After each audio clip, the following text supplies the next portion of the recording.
Tourist మూవీకి a Christian getup లో ఉన్నదని ట్రోల్ చేశారు. అదే జీసస్ ని దేవుళ్ళ పెట్టి ప్రవాసం చూపించారు సినిమాలని. అది బ్యాడ్ అసలు. లుక్స్ కోసం ట్రోల్ చేశారు స్టార్టింగ్ లో. అదే లుక్స్ పరంగా తోపు Prabhas, comedy timing super, dance తీస్తాడు సినిమాలో. కామెడీ డార్లింగే డార్లింగే బుజ్జుగాడు రోజులు గుర్తొచ్చాయి నాకైతే. డార్లింగే డార్లింగే ప్లీజ్ డార్లింగే. ప్రభాస్ అనే డార్లింగే, సినిమాలోనే డార్లింగే. ఈ సినిమాలో డార్లింగ్ ప్లస్ దేవసార్ రెండు కలిపి వస్తుంది అనమాట.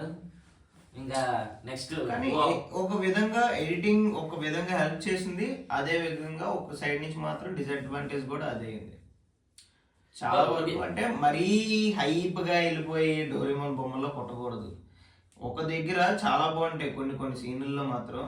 ఎప్పుడైతే ఆ చక్రాలు అనేవి కనబడతాయి చూసారా, ఆ విజువల్స్ చాలా బాగానే ఉంటాయి. ఎప్పుడైతే ఇది దాటి కొంచెం ముందుకెళ్ళిన తర్వాత మొత్తం అవెంజర్స్ అంటే మొత్తం కలిసి వచ్చేసింది ఒకసారి. అంటే చాలా బాగుంది స్టోరీ పరంగా, ఎక్స్ప్రెషన్ బాగుంది, కానీ ఎగ్జిక్యూట్ చేసే విధానమే బాగాలేదు.